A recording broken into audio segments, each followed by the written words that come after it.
this is a story of how you can write and record 400 songs in 10 years. It's also the story of how you can overcome thousands of years of Western history. And it's a story of how you can actually start a creative practice that sticks. But before it's any of that, it's a story of how I used to want to be a writer.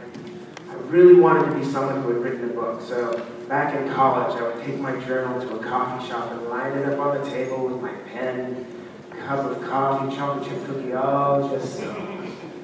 But before letting the brilliance just flow out onto the page, maybe I would, read the paper or look through a book I brought along to get the juices flowing.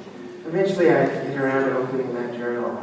I'd look around, and it was really time for another cup of coffee. So I'd do that, and of course, after all the coffee, I'd have to use the bathroom, and pretty soon an hour had gone by, and I hadn't gotten anything done. And this pattern would repeat itself for years. It was about this time that I began to understand why artists so often seem unhappy, So why was I frustrated? I think it's because I was waiting for inspiration.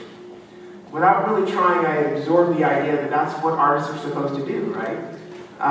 And it's hard to escape that idea in Western culture. The word inspiration itself comes from this Latin word that means to breathe into. And that comes from an even older Greek idea that the poet, and really any kind of artist, is just this empty vessel waiting to be filled by the divine breath of the muses.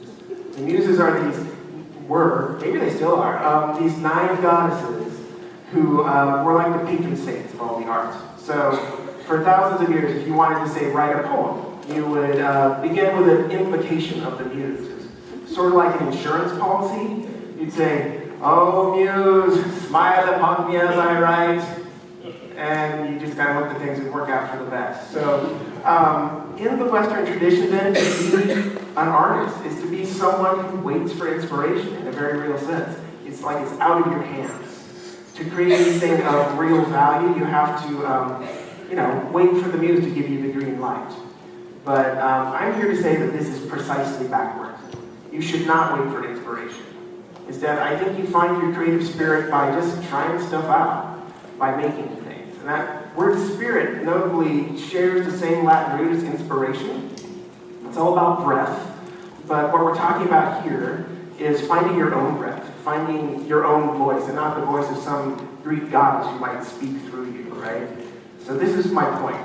The key to creativity is not inspiration, it's generation. It's making things and not waiting. Okay, so if it's that simple, then what keeps us from just making amazing art all the time, right? I think it has to do with the way we see ourselves. Or rather, it has to do with getting distracted by the self that you're trying to live up to. Because this thing happens. If you call yourself a musician or a painter or a writer or something else, you put a burden on yourself to create something worthy of being called art, right? And that can lock you up. But I can tell you that that burden can be shed with practice. Now, a long time ago, when I was in graduate school, one of my teachers was Gary Snyder, the American Buddhist poet. And he once told me about this interesting distinction between Asian spiritual traditions and Western ones. So in the West, the key questions around spirituality are, what's your faith? What do you believe? And the answer might be, oh, I'm a Jew, or I'm a Christian, or I'm a Muslim. It's about being a specific kind of person who has a covenant to fulfill. You've got a promise to keep, essentially. But in the East, the questions tend to be different. It's more like, what's your practice? What do you do? And the answer might be, I do sitting meditation, or I walk, or I do yoga. So I'm suggesting that we start seeing being creative, being an artist, not as an identity, but as a practice. It's not about who you are, in other words. It's about what you do. Now, I love that word practice, because it's got that sense of repetition embedded in it, right? It's about doing something for its own sake, and not for the sake of reputation or inspiration. And, if you ever had like violin lessons when you were a kid, you know that practicing is rarely about inspiration, right? But here's the thing. When you practice something, you get better at it. Of course, I didn't really know all this until I was lucky enough to be asked about 10 years ago to do something that changed my life. A friend of mine who knew that I messed around with the guitar said, "Hey, do you want to join this songwriting group that I do?" I really didn't know what he meant at that point, but it was just around the time that I'd all but given up on being a writer, so I figured, sure, I got some time.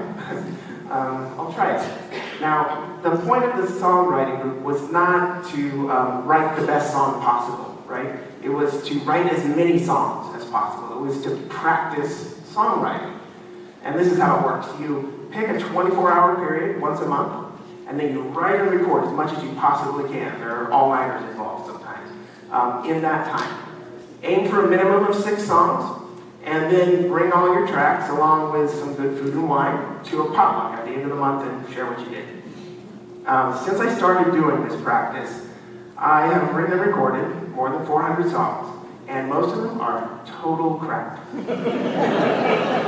But I will stand by at least 25% of them, and that's 100 decent songs, right?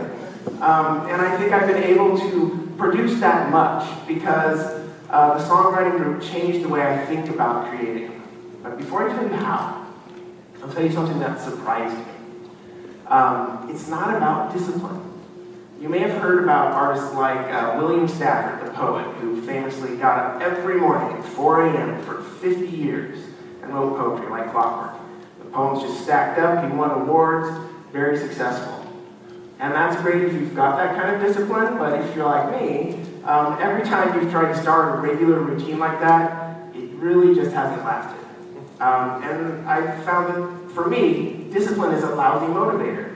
It becomes just one more way of creating a false self that I can't live up to, right? It's like, what's the matter with me if I can't just sit down and do something I say I love to do?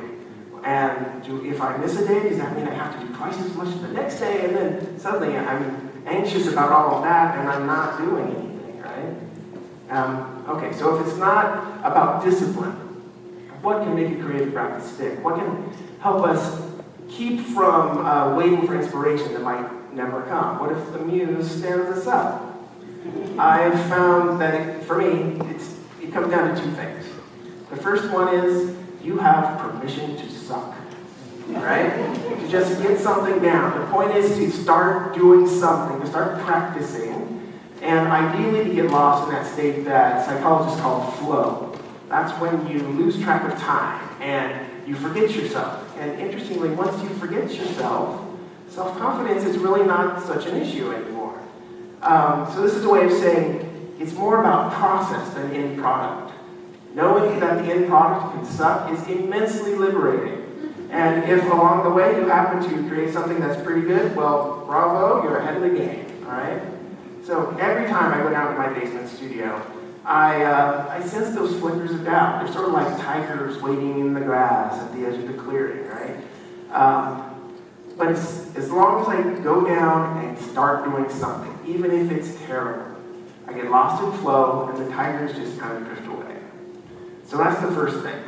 You have permission to suck because ultimately that's what frees you to try something. The second thing is, it's not actually about you anyway. It's about connections with other people. You might ask me, isn't an artist supposed to express their unique individual self? Maybe. Actually, all of that focus on the self can get pretty tedious after a while. And what can be much more powerful, on the other hand, is commitment to other people.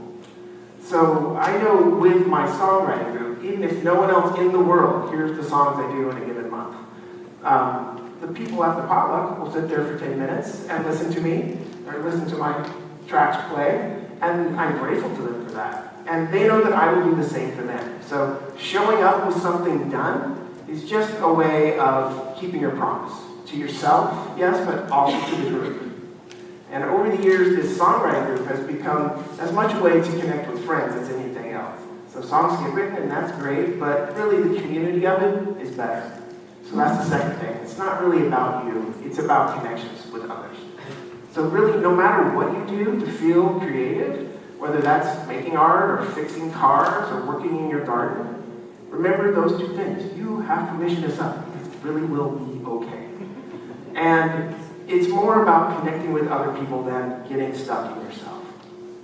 So when I think back to myself in that coffee shop as a painfully earnest college student, beating my head against the invisible brick wall of inspiration, waiting for the muse to just speak through me, but really mostly feeling crappy about myself, I try to have compassion on that guy.